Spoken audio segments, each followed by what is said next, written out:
चलिए बढ़ते हैं आगे। लोकसभा चुनाव के मद्देनजर कलेक्ट्रेट में नामांकन का दौर जारी है। बात जयपुर की करें तो बीजेपी और कांग्रेस के अलावा निर्दलीय प्रत्याशी भी नामांकन भरने के लिए आ रहे हैं और एक ऐसा ही नजारा आज कलेक्ट्रेट में देखने को मिला। तस्वीरें भी आप देख रहे हैं, जब एक निर्दलीय प्रत्याशी पंडित त्रिलोकी तिवारी निर्दलीय के रूप में नामांकन भरने कलेक्ट्रेट पहुंचे। नंगे पैर मैं मूर्ख हूं के तख्ती लटकाए ये प्रत्याशी 10 सालों से जातिवाद और समानता के लिए जनता को जागरूक करने के लिए लड़ रहा है। पंडित त्रिलोकी तिवारी से बातचीत की हमारे संवाददाता दिव्य गौड़ ने।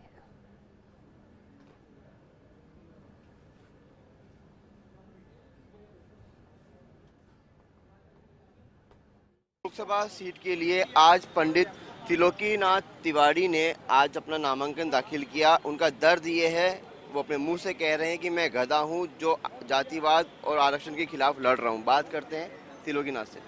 त्रिलोकी, किस तरीके का आपने आज ये लगाया है, मैं गधा हूं, मूर्ख हूं? मैंने साहब कि 10 साल में लोगों को पर्सनली प्रचार के द्वारा बहुत समझाया, नहीं समझे तो आखिर मैंने ही सोचा मैं ही मूर्ख, अगर मैं ही गधा हूँ।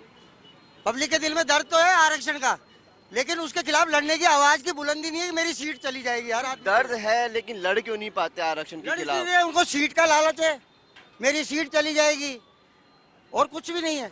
आज जिस आदमी के दिमाग से जिंदगी की आसान राह हो जाए ना, मतलब मरने से ना डरे और सीट का भय ना हो। रोजी रोटी तो मेरे 3 उसूल में जीता हूँ मैं जिंदगी कि गुजरी हुई जिंदगी को याद मत कर, तकदीर में जो लिखा है उसकी फरियाद मत कर, और कल की चिंता में आज की हंसी को बर्बाद मत कर। लेकिन जातिवाद और आरक्षण व्यवस्था ये है कि ये कानूनी रूप से भी कई पेचीदगियां आई हुई है, तो लेकिन आप किस तरीके से निर्दलीय रूप से आपने नामांकन भर दिया और आप आशा करते हो कि आप इसको टक्कर दे पाओगे? साहब एक बात बताओ, वाल्मीकि समाज की नौकरी उनके अलावा किसी को नहीं मिलती थी। अभी 7 समाज ने नौकरी की है ना उसमें, तो बताओ जातिवाद कहाँ रहा? लोगों को देखो, आप गवर्नमेंट भी 5-5 लाख दे के अदर कास्ट में शादी कराती है, तो बच्चा कौन सी जाति का है? बड़े बड़े नेताओं के 3-3 खानदान है, मैं नाम नहीं लेना चाहूँगा, लेकिन वो अपने आप समझ जाएंगे मेरी बात से। तो फिर उनका बच्चा कौन सी खानदान का, उनका पोता कौन से खानदान का है?